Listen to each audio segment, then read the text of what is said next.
Voici les 5 techniques de manipulation que Macron utilise pour enfumer les Français. Avez-vous vraiment dépensé en 3 ou 4 ans 1 million d'euros pour avoir un patrimoine aussi modeste qui vous situe juste au-dessus de Nathalie Arthaud parmi les candidats? Technique numéro 1, d'abord, la flatterie. Je vous remercie de la précision avec laquelle vous retranscrivez tout Macron commence par complimenter le journaliste pour la précision de sa question, ce qui laisse entendre que la question est pertinente et que cela ne le gêne pas d'y répondre. Mais en réalité, c'est un moyen de gagner du temps pour construire sa réponse. Macron le sait, plus sa réponse sera longue, plus le journaliste sera contraint de passer vite à une autre question par manque de temps. Tout ça parce que parfois on peut tout confondre, il y en a beaucoup qui cherchent à tout confondre.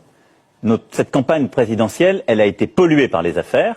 Il y a 2 candidats qui ont des affaires, les autres n'en ont pas. Non mais, c'est important de le rappeler. Je ne fais aucun amalgame. Technique numéro 2, le redéploiement.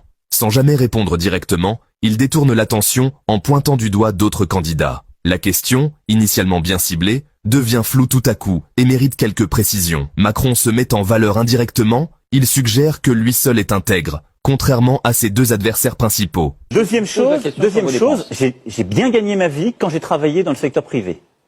Très bien gagné ma vie. Et d'ailleurs, c'est très bien d'avoir un métier dans le secteur privé. J'ai payé beaucoup d'impôts. Et c'est très bien ainsi.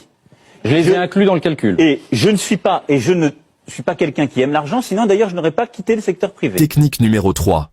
Le piège des 40 secondes. 40 secondes sont passées, et toujours aucune réponse concrète. On oublierait presque la question. Si Léa Salamé ne venait pas la relancer. C'est pas la question. Non, mais je vous le dis les choses parce que moi j'ai le droit de le remettre dans le contexte, c'est encore mon droit. C'est pas la question, mais c'est ma réponse. Et ça va être ma réponse jusqu'au bout. Pris au dépourvu, Macron se retrouve alors obligé de répondre 50 secondes après le début de son intervention.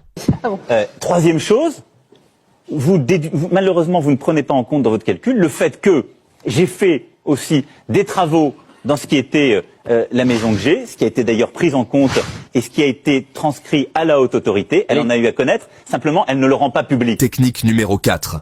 La débâcle de l'improvisation. À ce moment précis, il perd le contrôle. Sa réponse se fait hésitante et se transforme en une avalanche d'explications confuses, un peu comme un élève qui n'aurait pas fait ses devoirs et qui tente tout et n'importe quoi pour se justifier devant son professeur. Les travaux font augmenter la valeur d'un patrimoine. C'est bien pour ça que ce patrimoine a augmenté dans sa valeur nette, mais que j'avais beaucoup d'endettement. Technique numéro 5.